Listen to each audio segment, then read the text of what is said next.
Saudações a todos e todas.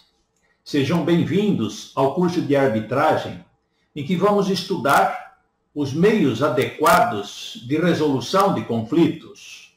Este curso é uma parceria entre o Tribunal Arbitral de Justiça de Ribeirão Preto e o Núcleo de Arbitragem e Solução de Conflitos de Araraquara. Imaginem que A adquiriu um bem ou serviço de B. Podem ser pessoas físicas ou jurídicas. A não pagou ou B não entregou conforme o combinado. Está estabelecido um conflito. O conflito pode ser uma mera discordância, uma pequena reclamação, uma denúncia, uma desavença ou uma enorme briga. Na sociedade há conflitos por todos os lados. A primeira busca de acordo se dá pelo diálogo, mas nem sempre um simples diálogo resolve o conflito. Então, o que fazer? Uma saída é a busca de meios adequados para a resolução dos conflitos. Embora a Constituição Federal tenha organicidade, pelo fato de ser muito extensa e tratar de quase todos os assuntos, há conflitos entre regras e há colisão entre princípios. Vejamos um exemplo clássico de conflitos entre regras e princípios constitucionais nestes tempos de pandemia. Na sociedade brasileira atual, há um conflito entre o inciso 15 do artigo 5º da Constituição e os artigos 196 e o inciso 2 do artigo 200. No inciso 15 do artigo 5º diz a Constituição que é livre a locomoção no território nacional em tempos de paz. No entanto, o inciso 2 do artigo 200 diz que compete ao SUS executar as ações de vigilância sanitária e epidemiológica, bem como as de saúde do trabalhador, com base no artigo 196, que diz: a saúde é direito de todos e dever do Estado, garantido mediante políticas sociais e econômicas que visem à redução do risco de doença e de outros agravos e ao acesso universal e igualitário às ações e serviços para sua promoção, proteção e recuperação. Podemos citar também um outro conflito que nos interessa no tema deste curso. Trata-se de um conflito entre os incisos 35 e 78 do mesmo artigo 5º da Constituição Federal. Se de um lado a Constituição determina que a lei não excluirá da apreciação do Poder Judiciário lesão ou ameaça a direito, o que traduzimos por inafastabilidade do controle jurisdicional, de outro, a Constituição garante que a todos, no âmbito judicial e administrativo, são assegurados a razoável duração do processo e os meios que garantam a celeridade de sua tramitação. Em dezembro de 2019, no Judiciário Brasileiro, havia 77,1 milhões de processos em tramitação. Um processo de execução judicial, por exemplo, demora, em média, 6 anos e 7 meses para ser solucionado. Como atender ao princípio da celeridade sem afastar o controle jurisdicional? Este é o problema. E é preciso encontrar saídas. E quais seriam essas saídas?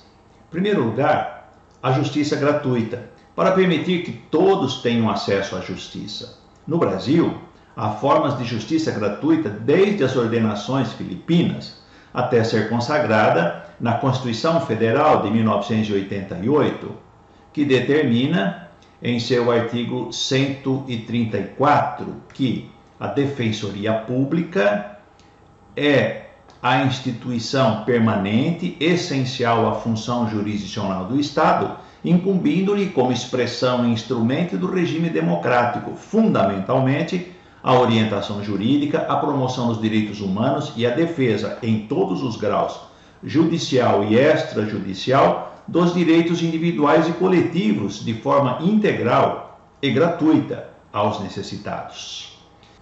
A segunda saída é a tutela coletiva em geral dos direitos coletivos. Dizem os teóricos do direito, que costumam chamar de doutrinadores, que os direitos coletivos em sentido lato se classificam em direitos difusos, direitos coletivos em sentido estrito e direitos individuais homogêneos.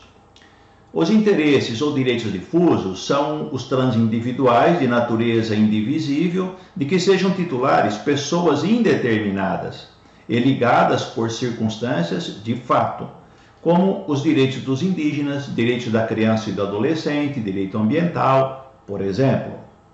E os interesses ou direitos coletivos são os transindividuais de natureza indivisível, de que seja titular grupo, categoria ou classe de pessoas ligadas entre si ou com a parte contrária por uma relação jurídica base, como, por exemplo, os interesses e direitos dos integrantes de um grupo de consórcio.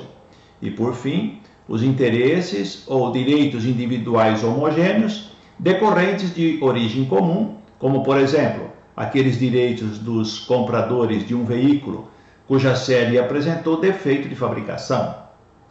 E, por fim, os outros meios adequados, chamados por muitos de alternativos, como é o caso da mediação e da arbitragem que tratamos neste curso.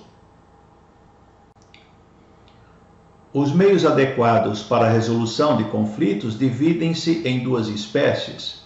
Eles podem ser autocompositivos, definidos pelas partes, ou heterocompositivos, em que a controvérsia é solucionada com a participação de um terceiro.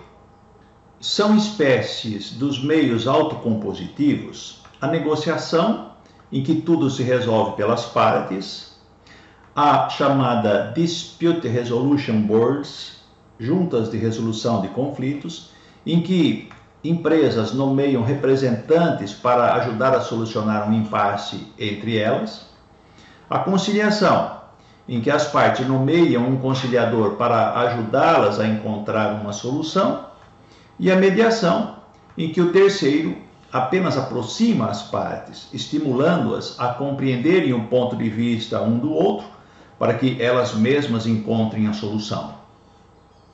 E são espécies dos meios heterocompositivos.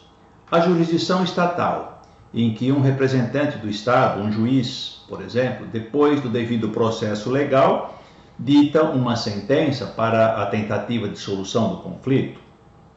Pode ser também a arbitragem pericial, em que um especialista, um perito, apresenta uma resolução do impasse, mas sem efeito jurisdicional, sem poder de execução.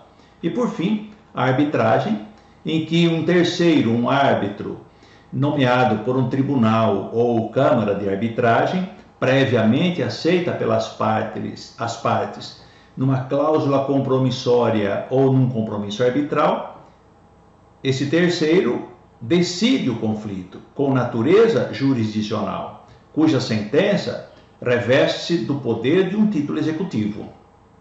Segundo o Conselho Nacional de Justiça, é preciso desenvolver uma cultura de paz, utilizando-se dos diversos métodos de solução dos conflitos. Como este é um curso sobre arbitragem, terminamos esta gravação com um questionamento. Até aqui, o que você compreendeu sobre a arbitragem? Além disso, questionamos: a arbitragem faz parte do que o Conselho Nacional de Justiça define como tribunal multiportas ou trata-se de outro meio adequado, fora da tutela do Estado? Ao terminarmos esta primeira aula, nós o convidamos para o estudo dos casos propostos pela equipe do curso, para que se compreenda melhor o que é arbitragem. Um bom estudo e uma excelente aprendizagem para todos e todas.